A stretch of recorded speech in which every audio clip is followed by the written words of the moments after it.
کہ army chief general Syed Asim Munir کو امریکی خارجہ مارکو روبیو کا ٹیلی فون۔ وزیر خارجہ نے فریقین کو کشیدگی کم کرنے پر زور دیا ہے۔ امریکی محکمہ خارجہ کی جانب سے بتایا گیا ہے تعمیری بات چیت شروع کرنے میں مدد کی پیشکش کی ہے۔ امریکی محکمہ خارجہ کی جانب سے یہ بتایا گیا ہے۔ تو اس وقت کی بہت بڑی خبر کہ امریکہ کی جانب سے بھی رابطہ کیا گیا ہے۔ Army chief general Syed Asim Munir کو امریکی سیکرٹری خارجہ مارکو روبیو نے ٹیلی فون کیا ہے۔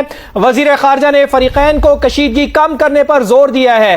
امریکی محکمہ خارجہ کی جانب سے بتایا گیا ہے کہ تعمیری بات چیت شروع کرنے میں مدد کی پیشکش کی گئی ہے۔ امریکی محکمہ خارجہ کی جانب سے بتایا گیا۔ تو اس وقت ٹینس حالات ہیں، ٹینشن کا ماحول ہے، پاک بھارت جنگ اس وقت جاری ہے اور ایسے میں امریکہ کودا ہے۔ Army chief general Syed Asim Munir کو امریکی سیکرٹری خارجہ مارکو روبیو نے ٹیلی فون کیا ہے۔ بات چیت ہوئی ہے army chief general Syed Asim Munir سے امریکی سیکرٹری خارجہ مارکو روبیو کی۔ وزیر خارجہ نے فریقین کو کشیدگی کم کرنے پر زور دیا ہے۔ پاکستان سے اور بھارت سے درخواست کی گئی ہے کہ کشیدگی کم کی جائے۔ وزیر خارجہ نے دونوں فریقین سے کہا ہے کہ کشیدگی کو کم کیا جائے۔